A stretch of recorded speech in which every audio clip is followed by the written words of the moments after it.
ومن قتل مظلوما فقد جعلنا لوليه سلطانا فلا يسرف في القتل إنه كان منصورا.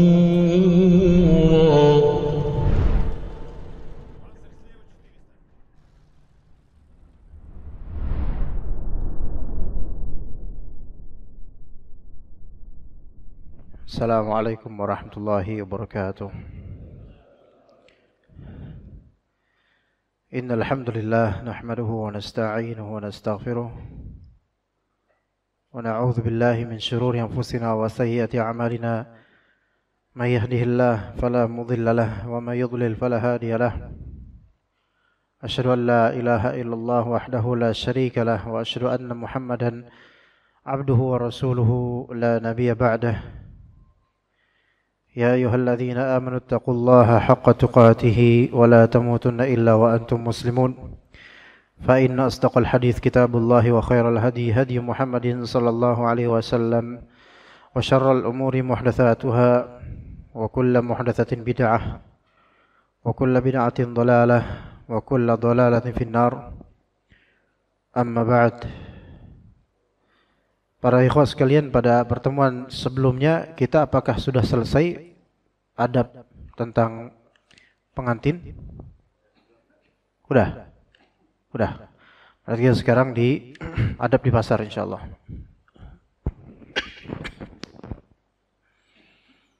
Taib, adab di pasar.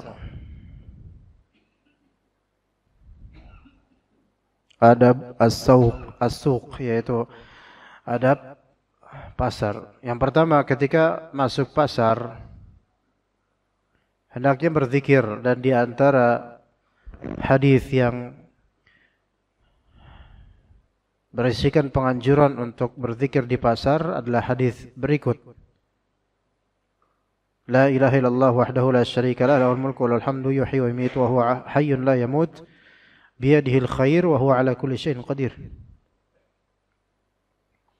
Hadis ini memang dihasankan oleh Syekh Albani rahimahullah dalam Sahih Sunan At-Tirmidzi. Namun sebagian ulama mendhaifkan hadis ini. Mendhaifkan hadis ini ada beberapa hal. Di antara yang pertama, dari masalah sanad hadis ini dipermasalahkan oleh sebagian dari ulama, itu satu. Kedua, matan hadis ini yaitu isi hadisnya, siapa yang masuk pasar kemudian baca doa ini, kemudian dia baca doa ini, maka dia akan mendapatkan ganjaran pahala sekian, ya, begitu banyaknya. Yang mana ini sebagian ulama ahli hadis menganggap hadis ini dhaif, disebabkan sanad dan juga disebabkan matannya yang gharib atau cukup terlalu ajaib untuk suatu hadis. Tapi di sini penulis sepertinya mengikuti bagaimana penilaian Syekh Al-Albani rahimahullah tentang hadis ini. Dan Allah Ta'ala alam, Anda tidak mengikuti pendapat ini untuk sementara, untuk saat ini ya. Jadi tidak kita bahas atau tidak kita dalami lafalnya. Yang kedua, tidak meninggikan suara ketika bertengkar atau berselisih, dan tidak pula memaksakan kehendak. Ya, karena di antara sifatnya Nabi sallallahu alaihi wasallam, Rasulullah laisa bifadhin wala ghalidh. Rasulullah SAW bukan seorang yang fadh dan tidak ghalidh. Maksudnya fadh di situ suka ninggin suara, tebal. Ghalidh itu memiliki ghilzah. Ghilzah itu kekerasan gitu ya. Itu bukan Rasulullah banget. Dan seseorang ketika dikenal, beda antara tegas dengan temperamen. Temperamen ini maksud pemarah, ghalidh, memiliki ghilzah, keras, seringkali tidak pada tempatnya. Atau berhak untuk bersikap tegas, namun keterlaluan. Kata Allah Azza wa Jalla, "Walau kunta fadhdhan ghalidhal qalbi lanfaddu min haulik." Kalau engkau wahai Nabi Muhammad bersikap keras dan hatinya itu ghalidh, tebal, keras, maka orang-orang itu akan berlarian darimu. Ya, walaupun kenyataannya di pasar ya banyak terjadi pelanggaran, kekerasan. Bisa disebabkan latar belakang suku, itu masih maklum, tetapi tentu harus dinetralisir dengan akhlak Islam. Tidak layak seseorang ketika dia memiliki sikap keras kemudian menjadikan suku atau karakter turunan sebagai alasan untuk boleh bersikap keras. Tidak. Ya. Misal di antara suku-suku Indonesia banyak sukunya, Masya Allah. Ada beberapa suku yang memang terkenal kalau bicara itu kenceng. Ya, itu masih bisa dianggap wajar karena kembali ke asalnya, gitu kan. Apalagi orang kampung, orang Badui dulu di zaman Nabi juga begitu. Seorang sahabat bernama Qais pun juga ada yang berkata yang suaranya tinggi, tapi dari sananya. Ya. Namun kalau misalnya suara tinggi ini disertai dengan kesombongan dan merasa bahwasanya ini semua baik-baik saja, maka jangan. Karena sahabat Nabi yang bernama Qais bin Ahnaf kalau tidak salah, turun ayat dalam surat Al-Hujurat, ya ayyuhalladzina amanu la tarfa'u aswatakum fawqa sawtin nabi wa la tajharu lahu bil qawli ka jahri ba'dikum li ba'din an tahbatu a'malukum wa antum la tash'urun. Wahai orang beriman, janganlah kalian mengangkat suara kalian, jazakallahu khairan, di atas suara Nabi SAW. Dan jangan keraskan kalimat kalian pada Nabi SAW. Berakhlaklah.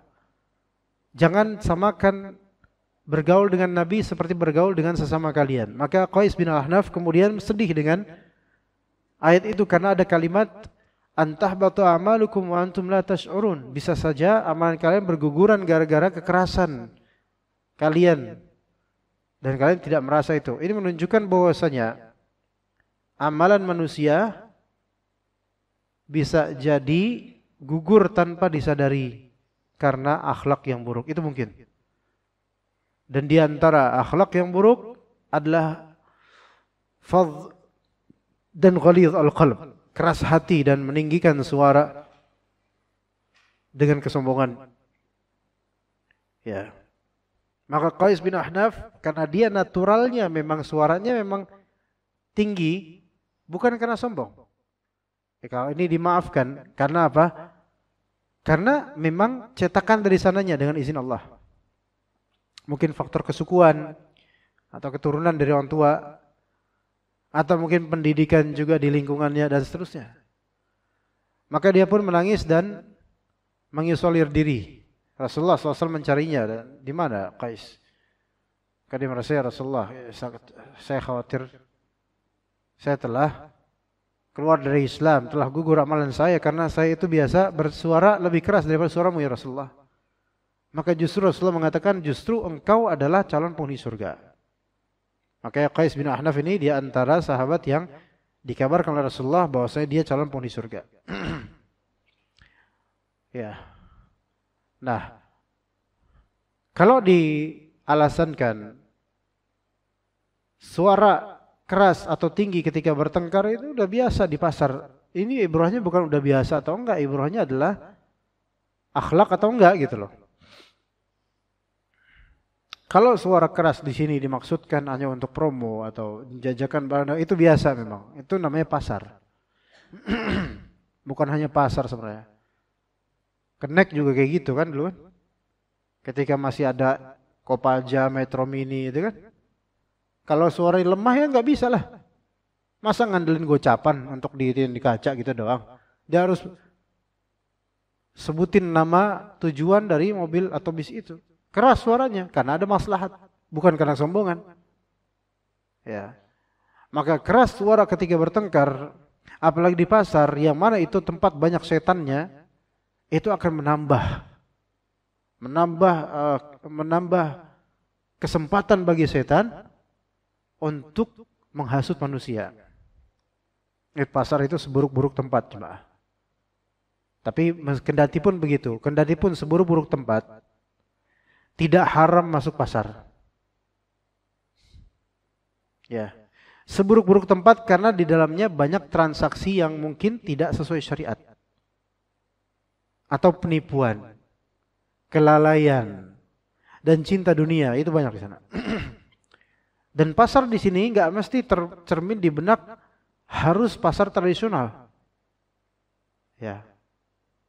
Pasar di sini apapun jejeran dari perdagangan demi perdagangan, toko demi toko, itu pasar sebenarnya. Nah, makanya suk di sini dikembalikan kepada bagaimana yang dikenal di zaman Nabi SAW, yaitu perdagangan demi perdagangan antar satu sama lain di suatu tempat yang banyak pedagang di situ. Boleh kita katakan banyak sekali dari jalan-jalan besar di Jakarta ini itu hakikatnya pasar secara syar'i. Iya. Bisa jadi 2 kilometer jalan besar, tapi ini semua toko semua, itu secara syar'i masuk ke dalam kategori pasar. Ya. Belum lagi tambah dengan instalasi Indomaret, Alfamart, belum minimarket lainnya. Dengan banyaknya pasar ini kan merupakan tanda-tanda akhir zaman. Perdagangan di mana-mana. Semua orang berdagang. Apakah berdagang haram? Tidak. Apakah masuk pasar haram? Tidak. Apakah berjualan di pasar haram? Tidak. Ya. Tetaplah silakan mau berjualan di pasar, silakan, tetapi tetap memiliki adab. Dan jika ternyata berjualan di pasar memberikan maldharat yang lebih besar untuk kejiwaan kita, iman kita, agama kita, salat kita jadi negatif, maka baru disitulah menjadi haram. Haramnya mungkin di tempat itu, pindah tempat yang lain. Ya. Termasuk juga yang dilarang adalah pasar-pasar yang pada hakikatnya itu adalah lahan yang bukan pasar. Nah, pasar-pasar yang hakikatnya itu adalah lahan, itu bukanlah lahan untuk bisnis warga.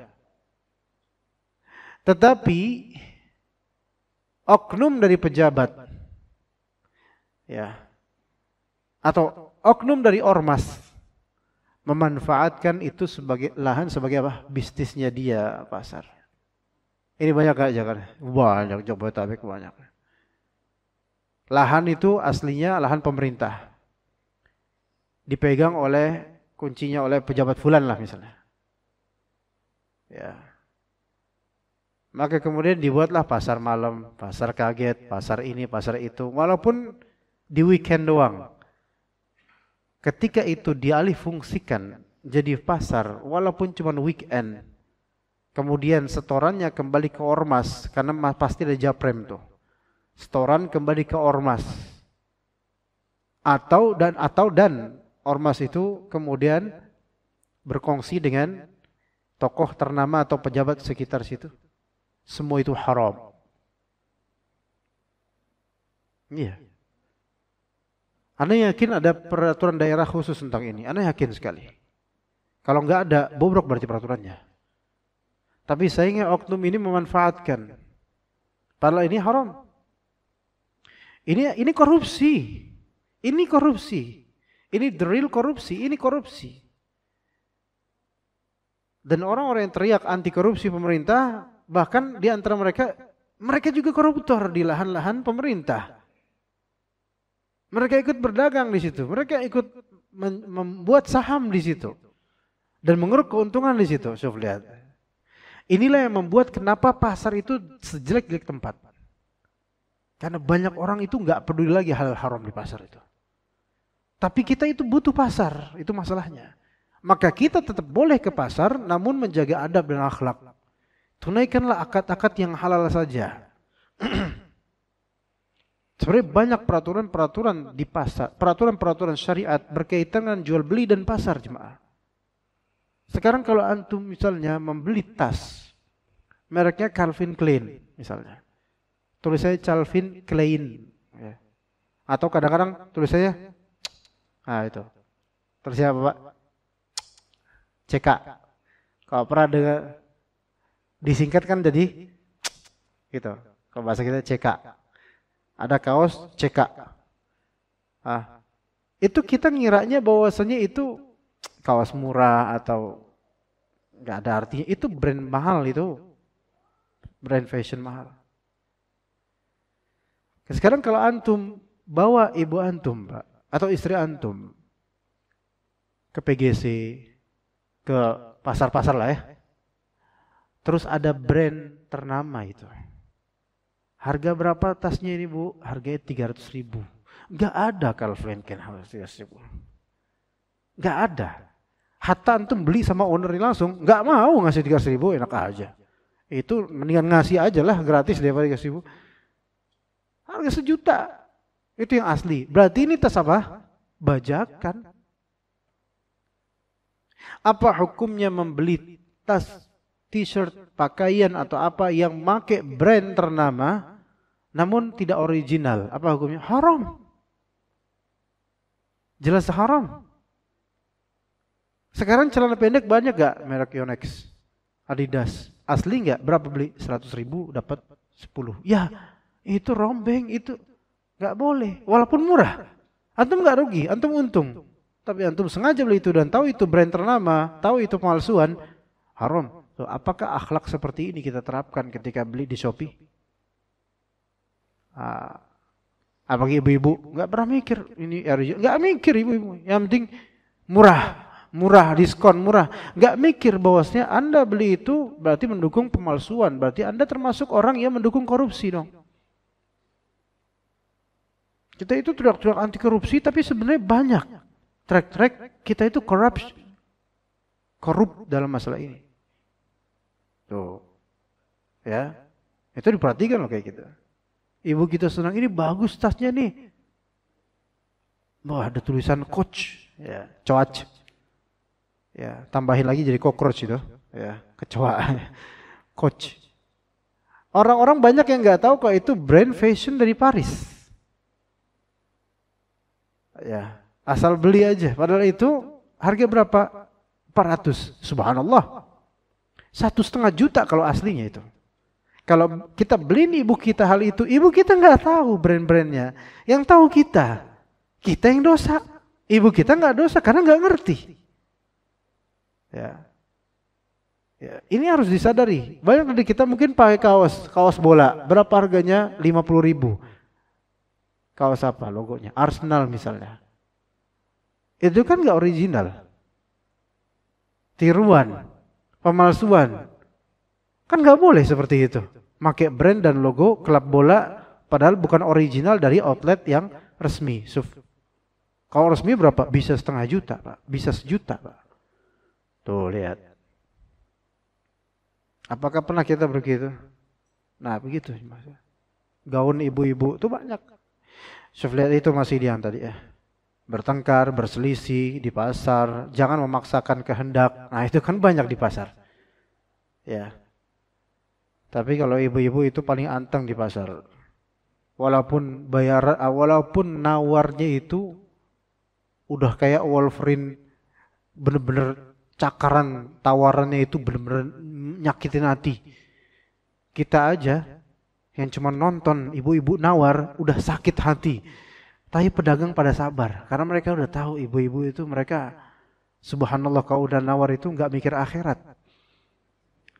Enggak Pak.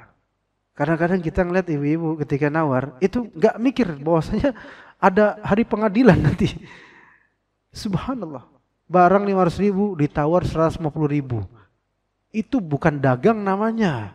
Sedekah itu pedagang nanti jadinya. Subhanallah. Tapi ya begitu ibu-ibu ya. Kalau kita udah biasa dagang ketemu ibu-ibu harus tebal hatinya. Pertebal keimanan dan ketakwaan. Sabar. Ya. Tidak pula memaksakan kehendak. Kadang-kadang memang ada perselisihan.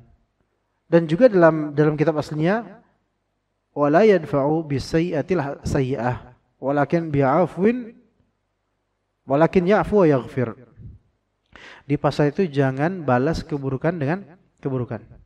Makin berabe, makin runyam. Tetapi maafkan, ampuni.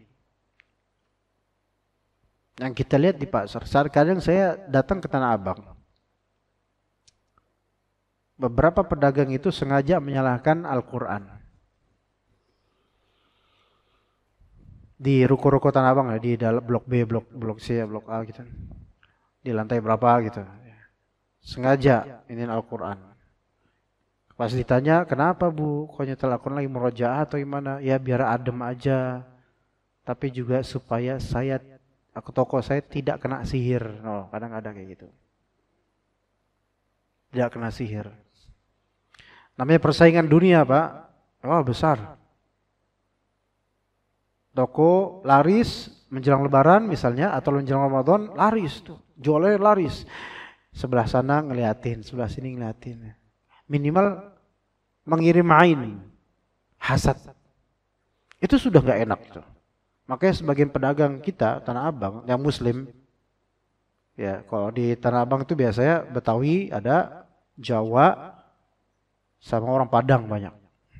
Rata-rata Muslim, alhamdulillah. Itu kadang-kadang sengaja pakai speaker Al-Quran, ini Al-Quran supaya apa?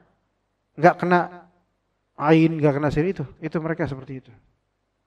Karena khusumah, hasad itu di pasar itu besar. Iya, begitu. Itu tantangan tersendiri jemaah sekalian. Ya. Kemudian yang ketiga, menjaga nazafah, yaitu kebersihan pasar. Muskilah memang. Pasar sebagiannya memang nggak pernah bersih karena yang dijual daging-daging dan semisalnya. Tetap aja bau.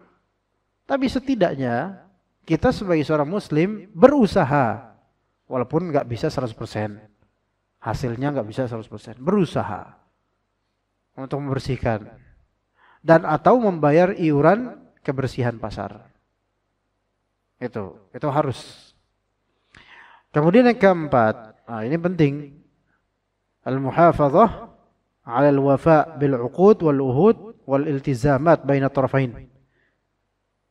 Menepati janji.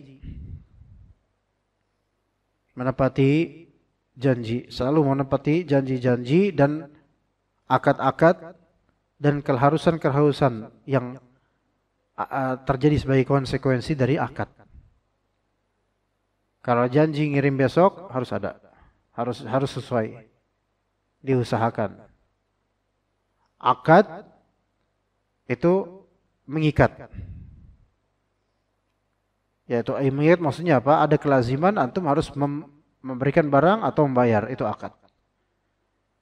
Adapun ahad perjanjian. Ini juga mengikat seseorang supaya memenuhi janjinya. Kalau janji besok dikirim, maka harus ditunaikan. Kalau enggak sempat besok, harus bilang. Begitu. Ya. Jangan kemudian janjinya doang. Besok dikirim. Insya Allah versi Jakarta. Ya susah. Enggak nempatin janji akhirnya. Kapan bro? Ini udah 3 hari. Afwan. Ya. Barangnya belum ada. Lah gimana? Begitu. Namanya berdagang kadang perlu memberikan janji pada orang. Besok ada deh barangnya. Itu jangan sembarang ngomong kayak gitu. Itu kan memberikan harapan. Datang lagi ya besoknya, ada kok, besok ada barangnya. Padahal nggak ada.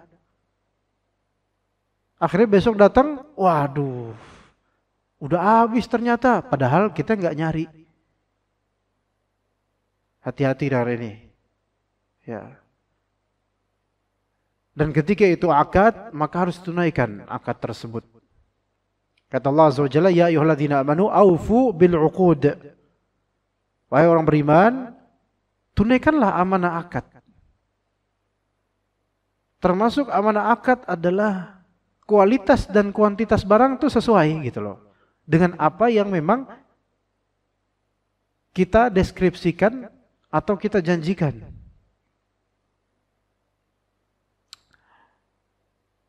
banyak transaksi-transaksi atau ya akad-akad yang membuat konsumen kecewa. Dan konsumen tertarik karena murah dan karena bombastisnya periklanannya. Ketika barang sampai, pesen daster yang nyampe serbet. Enggak enak. Ya, transparan misalnya. Orang kecewa. Dijanjikan murah, tapi barang megah. Pas sampai barangnya bikin kecewa. Itu kan terjadi banyak sekarang, jemaah. Kemudian janji kalau beli ini dapat ini, ternyata ketika dikirim enggak dapat. Termasuk hal yang sebenarnya penipuan atau pengkhianatan atau kesalahan minimal, mendeskripsikan barang lebih bombastis daripada kenyataan. Baik dengan kalimat ataupun dengan editan gambar. Ya. Kain misalnya. Untuk membuat orang tertarik maka saturasinya ditinggikan dan kontrasnya dinaikkan, brightness-nya juga diperbaiki. Enggak sesuai dengan bagaimana aslinya kain. Ya. Maka kemudian akhirnya apa? Ketika sampai rumah, kecewa.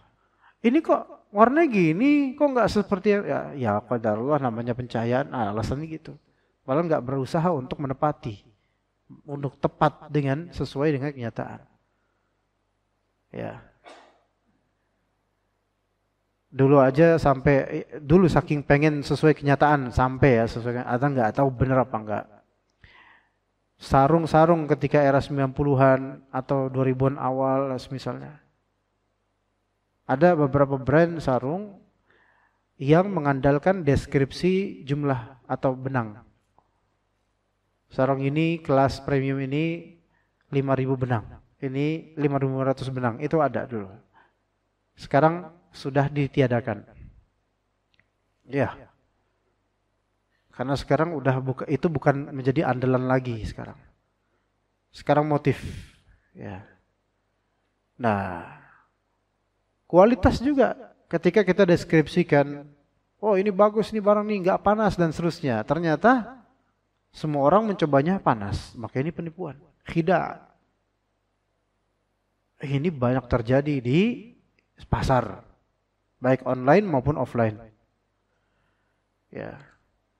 Jadi akad itu harus dipenuhi dan hal-hal yang menunjang akad itu juga harus benar. Jangan sampai deskripsinya tidak sesuai.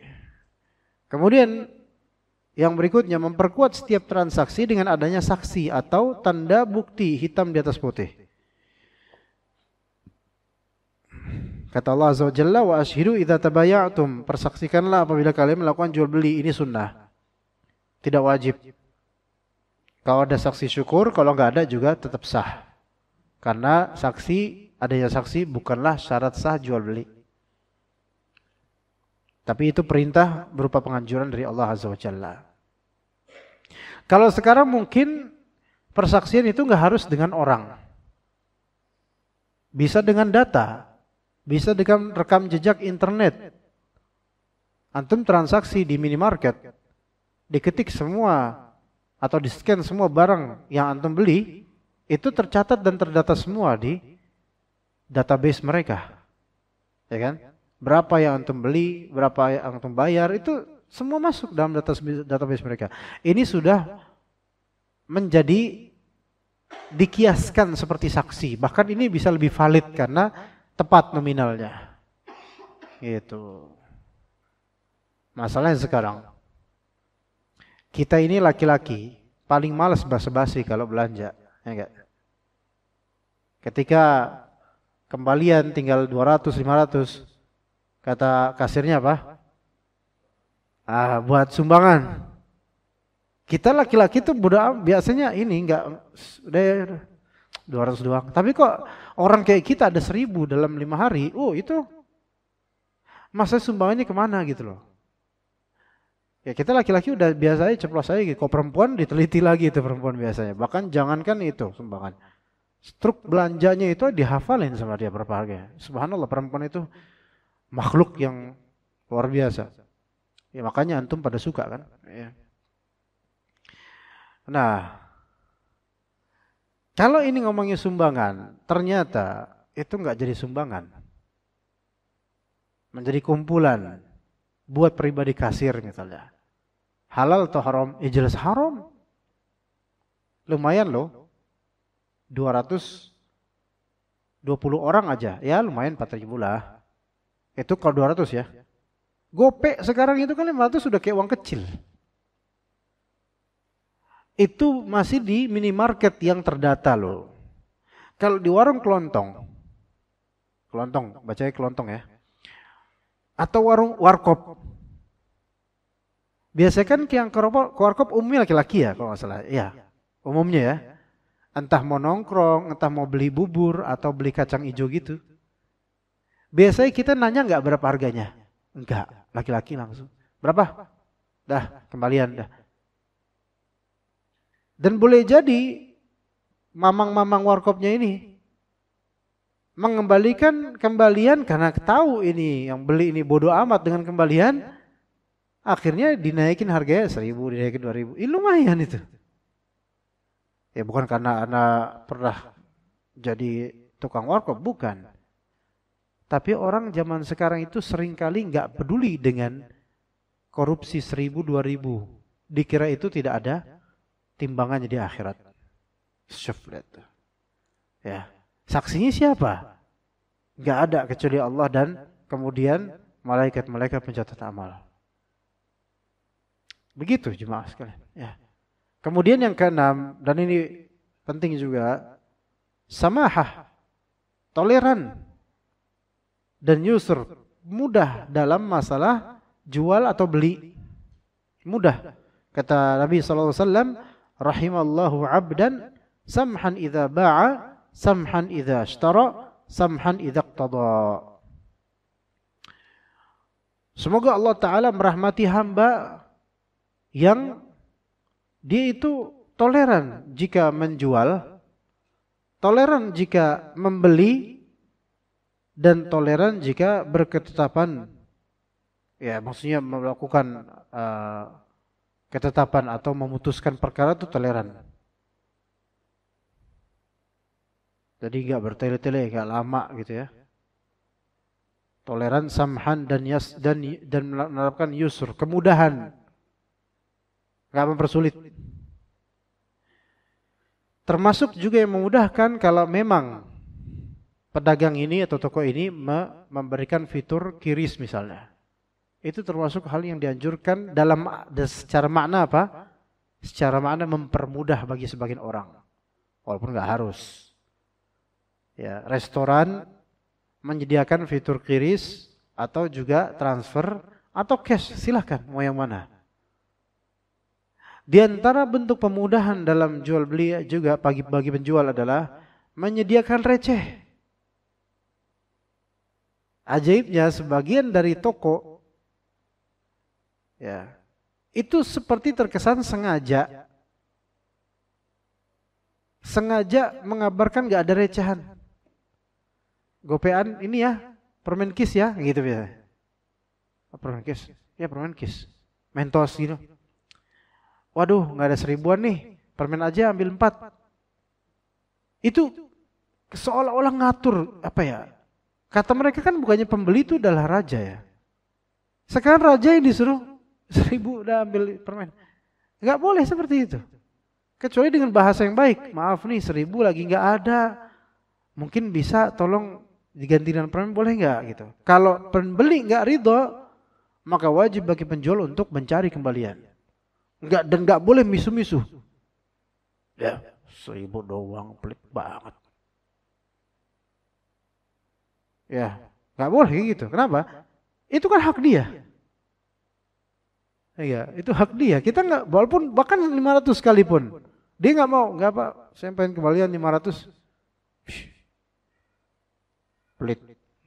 Orangnya di depan ngomongnya di sini, ngapain coba? Yang pelit sebenarnya dia sebenarnya. Kan itu hak dia. Gitu loh, hak pembeli gitu loh. Maka menyediakan receh itu termasuk bentuk kebaikan untuk konsumen atau pembeli. Pemudahan untuk transaksi. Nah, jadi 500 perak itu juga sekarang walaupun kecil, seorang kalau emang dia bertakwa itu akan menjadikan 500 perak ini sebagai tanggungan yang besar untuk akhirat. Nah, sayangnya banyak yang bermudah-mudah dalam masalah ini. Diperparah juga dengan kita sebagai pembeli itu kadang bodoh amat. Karena kalau kita pun menuntut itu kita di mesemin apa mau orang jadi nggak enak gitu loh. 500 doang kok nagih. Lama-lama pembeli itu jadi ini. Belum lagi masalah tukang parkir. Nah kan repot. Udah kembali 500 jadi dana umat ya sumbangan, tukang parkir diperwitin lagi. Ya udah gitu biaya parkirnya 2.000, subhanallah. Dikasih 1.000, smile-nya beda.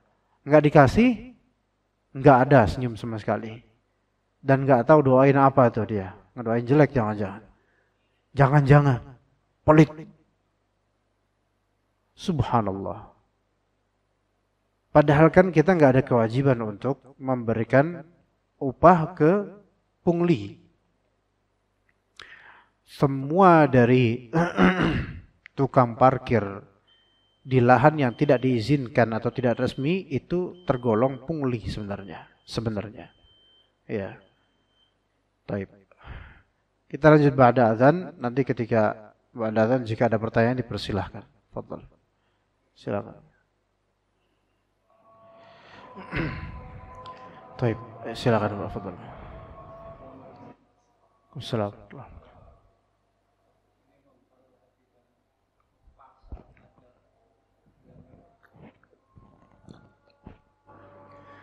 Kecenderungan transaksi yang terjadi pelanggaran-pelanggaran sangat banyak sekali saat kalau kita termasuk seperti tadi Ustaz katakan di minimarket atau apa kan suka kenapa harganya itu kadang-kadang ganjil-ganjil gitu sehingga kembaliannya harus disedekahkan gitu kan. Nah itu kan dibuat sengaja gitu kan. Nah kalau yang kedua, kalau kita menyetujui untuk sumbangan nanti disumbangkan ke yang tidak benar kan kita turut membantu berarti gitu.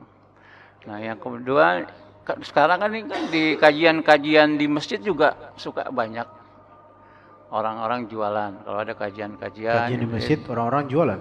Ya di luar itu kan banyak jualan. Nah itu gimana Ustaz? Kan itu kan bukan untuk jualan seperti di pinggir-pinggir jalan juga kan. Mau makan kan di pinggir-pinggir itu kan tanah-tanah yang bukan untuk pasar. Nah itu gimana hukumnya Ustaz?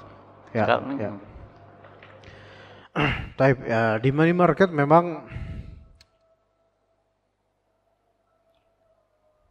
itu kebijakan dari adapun penetapan harga kasir dan pegawai minimarket itu mereka nggak bisa mengatur harga Pak.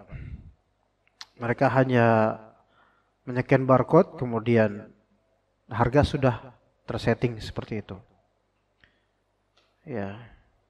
Mungkin disengaja dengan harga segitu wallahu alam, tetapi ketika itu menjadi sumbangan kita hanya melihat yang zahirnya saja dari lafal mereka. Selama itu bukan uang besar, ya sudah.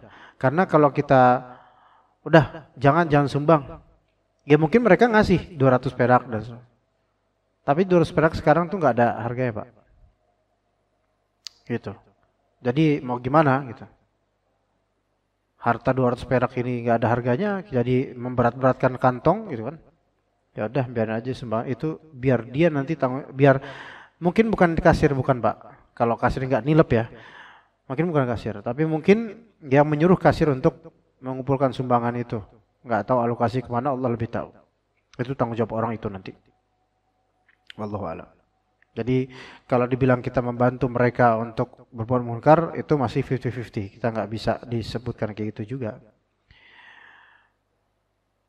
Adapun para pedagang ketika mereka dagang di area pekarangan atau teras masjid dan misalnya.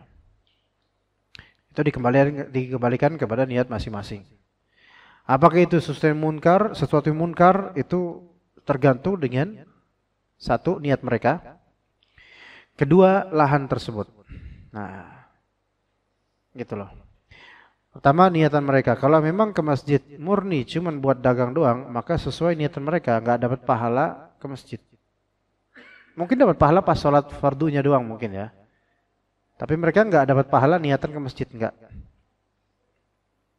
Pas lagi kajian, tabligh akbar gitu kan. Kalau mereka niatan berdagang untuk mencari rezeki yang halal di tanah yang dibolehkan, maka insya Allah mereka dapat pahala mencari rezeki yang halal. Tapi mencari pahala di masjidnya itu nggak dapat. Tapi kalau pengen menggabungkan semuanya, nyari rezeki yang halal, dengerin kajian, dan nanti ikutan sholat berjamaah, maka semuanya itu kebaikan insya Allah. Cuman sekarang masalah kedua, tanahnya itu pantas atau boleh atau tidak untuk dijadikan lahan bisnis itu dia. Maka itu dikembalikan kepada kebijakan pendanaan untuk tanah wakaf itu. Gini, kalau masjid tersebut bukan tanah wakaf, tapi tanah pribadi atau tanah pribadi atau tanah perusahaan, ya, dan pihak pribadi atau perusahaan pemilik tanah tersebut membolehkan, maka nggak masalah. Dan itu bukan masjid wakaf, berarti bukan masjid, berarti itu musola. Itu selesai urusan kalau itu Pak ya. Kayak misalnya di mall, masjid mall, dan itu nggak ada masalah karena ya mungkin pihak mall developer atau pihak building mewakafkan itu khusus untuk sholat, mungkin iya. Tapi kan area luarnya tetap milik PT atau milik mall gitu kan. Maka itu nggak masalah kalau itu. Nah sekarang kalau di masjid yang sudah diwakafkan besar, ini misalnya masjid ini, kemudian ada beberapa pedagang sengaja di sana berjejer. Ya, kita lihat apakah lahan tersebut termasuk wakaf masjid atau tidak. Kalau termasuk wakaf masjid, ya, kemudian pengelola wakaf atau penilik atau misalnya membolehkan terjadinya sewa tempat buat dagang di situ, dan hasil sewanya itu dikembalikan ke maslahat masjid, maka itu boleh. Maka itu boleh. Walaupun yang terjadi kembali kemana? Wallahu a'lam, kembali kemana? Ke makhluk gaib kali ya. Iya. Gitu Pak. Itu kalau pedagang nggak salah sekarang. Karena pedagang itu mereka bayar di lahan ini, memang asli lahan ini bukan buat dagang, buat umat, maksudnya buat kemaslahatan masjid, parkiran dan misalnya. Tapi kalau inisiatif dari DKM ini biarin dibuat lahan dagang sementara, nanti keuntungan dari sewa lahan itu untuk kemakmuran masjid, maka memang itu tujuannya nggak apa-apa. Insya Allah, mudah-mudahan nggak apa-apa. Insya Allah nggak apa-apa. Tapi usahakan itu jangan permanen. Kalau permanen kan berarti kan menjadikan lahan wakaf masjid buat murni buat dagang, nggak boleh kalau itu. Tapi yang sementara kayak tadi tabligh akbar. Adapun yang permanen nggak boleh Pak. Karena pewakaf asalnya itu menjadikan itu lahan ya untuk maslahat masjid. Adapun kok permanen ada counter, ada kelontong. Lah ini kan berarti jadi pasar dong gitu ya Pak. Maksudnya pasar permanen dong. Gitu. Ya. Berarti dialih fungsikan, bukan difungsikan sementara, beda itu. Ya, tapi kalau misalnya lahan masjid atau lahan parkiran ini sengaja pihak DKM atau beberapa oknum menyewakan itu untuk kepentingan pribadinya saja, ini korupsi di lahan wakaf secara syar'i. Walaupun tidak terpantau oleh pemerintah, karena ini sesuatu yang kecil bagi pemerintah. Tapi ini haram. Jadi ngambil dari situ nggak boleh. Begitu pula dengan parkiran sebenarnya. Sekarang itu banyak masjid yang dulunya free parkir, sekarang mulai ada tukang parkir, ngeselin sekarang tuh. Ya, Tiba-tiba yang tadinya nggak ada tuh. Dan dia juga nggak jaga apa-apa, biasa aja. Bahkan jemaah masjid. Terus tiba-tiba berdiri aja di gapura masjid, terus ngatur jalan kayak kita nggak bisa nyebrang gitu loh. Jadi kan kita nggak enak ngasih 2.000. Itu 2.000 kembali kemana? Buat beli Samsu itu bisa aja. Buat pribadi. Apakah 2.000 tersebut nanti, kecuali mungkin yang di tromol ya. Ya tromol juga belum tentu aman. Tromol ngapain taruh situ? Dan kuncinya bisa dibuka sama dia. Persenan lagi. Subhanallah, subhanallah. Sekarang itu zaman semua orang butuh duit, tapi nggak mau mikirkan. Anda jangan mengambil keuntungan dengan buat akad sendiri di lahan wakaf. Gitu. Nggak boleh, opportunity seperti itu jangan. Kecuali kalau memang ada mandat dari pihak wakaf atau dibolehkan adanya terjadi seperti ini oleh pihak, itu beda urusan. Beda urusan. Kalau dari orang yang langsung fadl, nggak apa-apa antum ambil keuntungan, tapi di bagian ini aja, itu baru boleh, nggak masalah. Itu karena lisanul waqif, lisanus syara'. Lidahnya pewakaf itu lidahnya syariat. Maka apa yang diputuskan pewakaf, dimandatkan pewakaf, maka boleh, monggo, silahkan. Kalau enggak, maka kembali ke hukum status ini bumi milik Allah udah khlas. Jangan mengeruk keuntungan pribadi dengan membuat akad-akad sendiri seperti itu. Nah sekarang kan banyak, makanya tukang-tukang parkir misalnya itu lahan siapa yang dipakai? Gitu. Memang sih nggak menerapkan tarif, tapi kan secara uruf itu bertarif. Secara tulisan tidak ada, secara uruf kelokalan bertarif Pak. Coba antum ketika keluar dari minimarket, antum ngasihnya berapa? 2.000 kan normalnya kan, 1.000 itu udah nggak enak tuh, udah pahit itu. 500 dianggap pelecehan, gitu kan? Berarti kan ini secara uruf sudah bertarif. Bahkan ada beberapa parkiran yang kalau parkir mobil nggak mau 2.000, nggak mau dia 2.000, nggak mau, maunya uang oren. Subhanallah. Uang oren, bentar lagi merah itu maunya itu, 100.000. Saya lihat, ada kalanya suatu tempat secara tertulis atau terlisankan tidak bertarif, tapi secara uruf dia dianggap bertarif. Nah itu seperti itulah. Dan kita itu kalau nggak bayar, atau nggak ngasih, minimal kita maaf bang. Gitu. Kalau nggak gitu nggak enak kita. Itulah uruf yang berlaku sekarang. Dan itu yang menjadi hukum syar'i nanti. Karena tergantung urufnya. Begitu. Jadi koruptor ini banyak banget cuma di pasar-pasar tuh banyak koruptor. Kalau dari pihak pasar asli resmi parkiran dia ngatur dari pihak pasar dengan seragam mungkin itu nggak masalah. Tapi kan sekarang banyak yang ilegal, semua berubah jadi tukang parkir. Nggak apa-apa pengangguran. Ada nggak tukang parkir yang tadinya guru MTS? Jarang. Rata-rata apa? Pengangguran. Dan udahlah nggak apa-apa ngorban, yang penting sekarang udah lahan. Antum bisa kalah Pak gaji sama tukang parkir. Bisa kalah. Tapi dari segi keberkahan antum nggak akan menemukan keberkahan dari hal itu, beneran. Dari pungutan liar nggak ada keberkahan. Ya ini bukan karena anak mangkel 2.000 hilang, 2.000 nggak seberapa. Cuman mindset masyarakat menjadi apa? Orang-orang ini menjadi apa? Mental seperti ini. Ini belum lagi masalah ondel-ondel dan manusia silver dan kawan-kawan itu banyak sekali sekarang. Itu semua apakah itu halal? Bisa bilang nggak halal Pak. Karena mengeruk keuntungan di lahan yang bukan lahan miliknya dan tidak diizinkan sebenarnya itu pengamen dan semua. Itu yang masih mending loh manusia silver. Banci, nah ini ini terkutuk malah jadinya. Menjual keterkutukan demi mendapatkan keduniaan ini lebih buruk lagi ini. Ya, semoga Allah kasih hidayah pada kita dan mereka semua. Allahumma amin. Ya kita cukup sampai sini Pak ya. Jazakumullah khairul jazaa atas kehadiran. Ada modalnya? Silakan Pak. Assalamualaikum. Ya Pak. Seperti apa yang tadi Ustadz terangkan bahwasanya berjualan atau berdagang di lahan yang apa? Berjualan maupun berdagang yang bukan di lahan haknya itu haram kan gitu. Ya. Seperti mungkin berdagang di trotoar. Trotoar. Iya. Karena itu kan hak pejalan kaki diambil lalu berdagang. Haram katamu, ada sebagian ustaz kata haram. Lalu pertanyaan saya, bagaimana kalau kita makan di tempat itu? Apakah kita makan haram gitu? Karena diharamkan.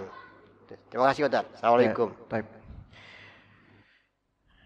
Ya, berdagang, berjualan, membuka lahan di yang bukan tempatnya, itu kan ada beberapa kemungkinan. Pertama, ketika memang itu adalah perbuatan oknum dan tempat itu memang tidak layak secara uruf ataupun secara peraturan, tidak layak dijadikan tempat dagang seperti trotoar.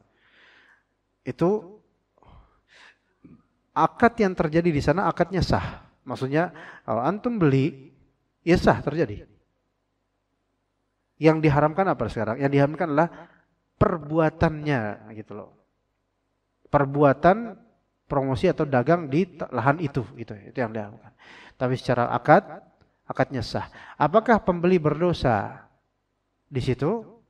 Sebagian ulama, sebagaimana dalam kitab Al-Majmu', tapi versi karya As-Subki, bukannya An-Nawawi, mengatakan bahwa Imam Ahmad memakruhkan jajan di jalanan, maksudnya di lahan yang sebenarnya itu bukan miliknya, jalanan gitu loh, bukan toko, bukan yang fix gitu, tapi jalan. Makruh. Kecuali ketika memang butuh dan tidak ada tempat lain, maka semoga dimaafkan. Iya, begitu. Ya, maka membeli di tempat seperti itu sebaiknya hindari kecuali dibutuhkan.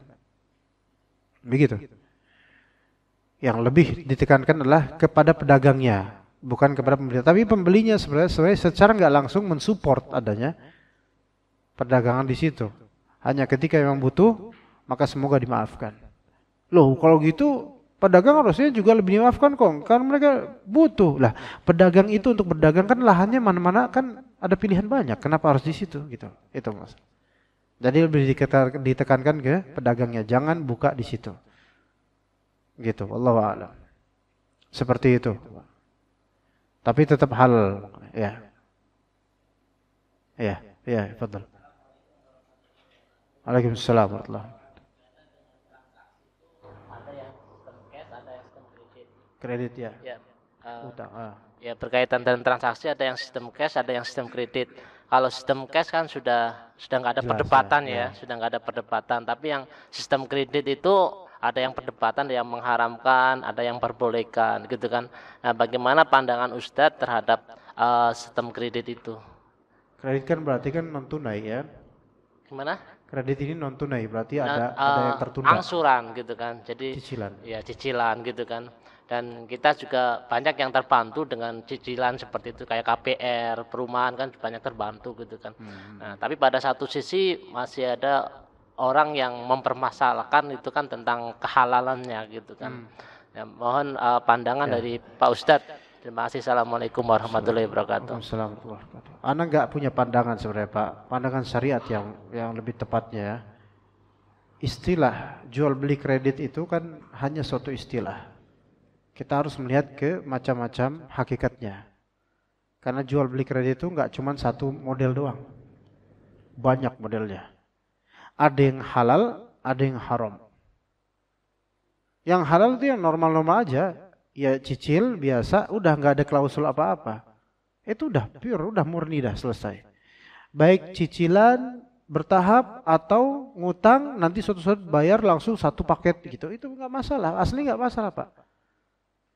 Cuma yang menjadi masalah adalah ketika ada beberapa klausul yang di situ ada kemungkinan riba atau kemajhulan barang atau nominal, kemajhulan itu ketidaktahuan ya. Atau adanya gharar, misalnya gharar itu ketidakjelasan ya, dan hal-hal lain. Riba misalnya kayak KPR atau kredit lainnya ya, ini nyicil ya, tapi kalau satu bulan misalnya tidak bisa bayar maka akan ada denda keterlambatan ya, jadi haram. Itu yang membuat haram. Dan itu harus dipermasalahkan. Karena itu riba. Kenapa riba? Karena kata para ulama dengan kaidah kullu qardin jarra manfaatan fa huwa riba. Setiap cicilan ya, cicilan atau hutang yang di situ ada tambahan manfaat, maka itu riba. Di mana manfaatnya? Manfaatnya dia denda keterlambatan. Kalau nggak bisa tanggal 28 maksimal setiap bulan, suatu bulan nggak bisa tanggal 28 bayar, maka akan ada pertambahan nilai. Begitu. Atau dalam tahun sekian nanti akan ada pertambahan nilai bunga dan seterusnya. Itu semua riba, itu jelas bermasalah dan itu terlaknat pelakunya. Baik peminjam atau yang dipinjamkan darinya, itu semua dipinjamkan padanya, semua kena semua itu laknatnya. Ya, jadi dan ini bukan masalah khilafiyah harusnya. Ini masalah yang harus disepakati para ulama. Ya, ini diantara gambaran riba, Pak. Ya. Atau kredit namun nggak jelas nominalnya. Ini juga nggak bisa dipermasalahkan. Ya. Misalnya Bapak mau kredit, iya saya mau kredit. Ini ada pilihan, Bapak mau kredit kalau 1 tahun 12 bulan harganya sekian. Kalau 2 tahun harganya sekian, kalau 3 tahun kredit harganya sekian. Dah. Oh ya udahlah saya isi deal lah insyaallah. Yang mana aja gampang lah. Ini nggak sah ini. Karena tidak ada ketepatan jelas di mana akad yang dia pilih. Nominal atau tahun yang dia pilih. Ya, ini nggak jelas, nggak jadi akad. Ini juga haram, nggak boleh dipermasalahkan. Kredit, cuman nggak ada kejelasan yang mana. Mau setahun atau 2 tahun atau 3 tahun. Nggak bisa semaunya. Gitu Pak. Ya. Bahkan cicilan atau kredit atau tidak tunai. Bahkan yang sifatnya begini aja deh Pak. Antum mau kerja sini, iya, ya udah. Antum ngajar sehari 4 jam ya, oke. Gaji antum berapa maunya? Seikhlasnya lah. Ini nggak bisa, nggak bisa juga, nggak boleh kayak gini. Seikhlasnya, nggak bisa seikhlasnya. Harus ketahuan namanya ijarah, sewa jasa harus ketahuan. Kalau kayak gitu nanti terjadi kezaliman atau terjadi ketidakpastian atau terjadi gharar, ketidakjelasan. Nah semua itu termasuk yang dilarang. Demi menciptakan maslahat yang baik gitu loh antar semuanya. Itu Pak. Iya, gitu aja Pak. Ada yang dilarang, ada yang enggak. Kayak gitu aja. Ya, udah jam segini Pak. Kita cukup sampai sini aja insyaallah. Sallallahu ala nabiyina Muhammad wa ala alihi wa sahbihi ajma'in. Subhanakallahumma bihamdika asyhadu an la ilaha illa anta astaghfiruka wa atubu ilaik. Assalamualaikum warahmatullahi wabarakatuh.